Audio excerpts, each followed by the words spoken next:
Hello, students. Soft skills, session 2, applying body language in job interviews. So, why it is required? So, body language we have seen in the previous session that what is body language, how it has to be maintained in any situation, and how it is applicable in job interviews. So, as a fresher or a person with a little bit of experience, and would like to apply for a job or invited for an interview. So, what sort of body language to be maintained in interviews? That is what we are going to see for that day. Most job interviews are non-productive because study shows a strong correlation between how much the interviewers like the interviewees and whether or not they get the job. The real stuff about the candidate that is good indicator of performance is forgotten in such sort of interviews. What is remembered is the impression the candidate made on the interviewer. So ultimately, so what can be ascertained or what can be understood is that so what is the impact the interviewee creates at the time of job interview that really values when compared to the profile or any other information that the interviewee is providing or the candidate is providing. So Professor Frank Berneri of University of Toledo analyzed the performance of job applicants of various ages and backgrounds during 20-minute interviews in which the interviewers were asked to rate each candidate on attributes such as ambition, intelligence, and competence. Then, a group of observers was asked to watch a video footage of just the 15 seconds of each interview. The results showed that the observers' first impressions in 15 seconds almost paralleled the impressions of the interviewers. This study gives us further convincing evidence that you definitely don't get a second chance to make your first impression and that your approach, handshake, and overall body language are the key factors in deciding the outcome. So, whatever may be the knowledge that one acquires or in possession, that becomes secondary or not of much importance when it comes to the interview.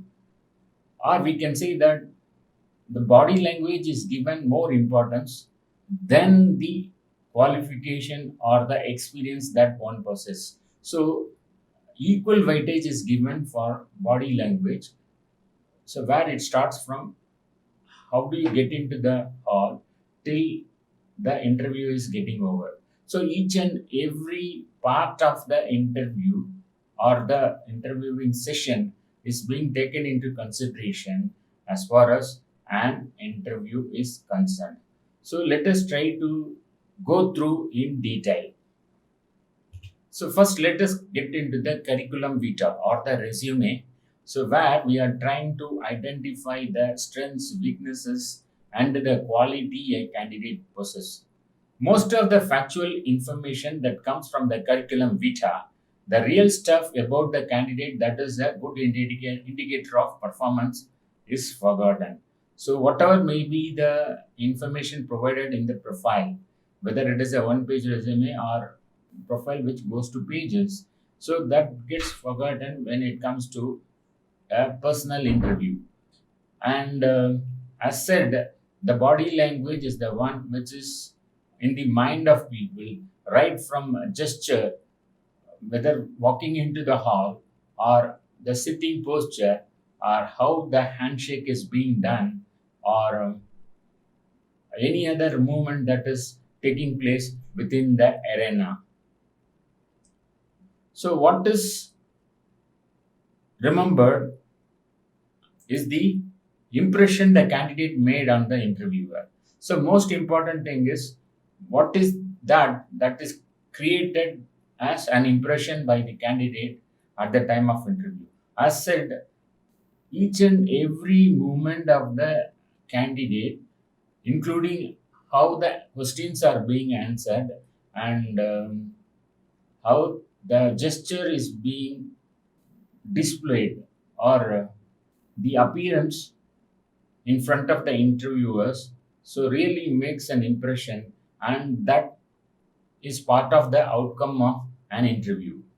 So the impression the candidate made on the interviewer includes the smile one carries to the face, and the handshake what is being done, and the confidence in which the person is sitting in the chair. So all these things are taken into consideration collectively, including the profile, what is really required for the particular position, as a complete thing or a summarized one.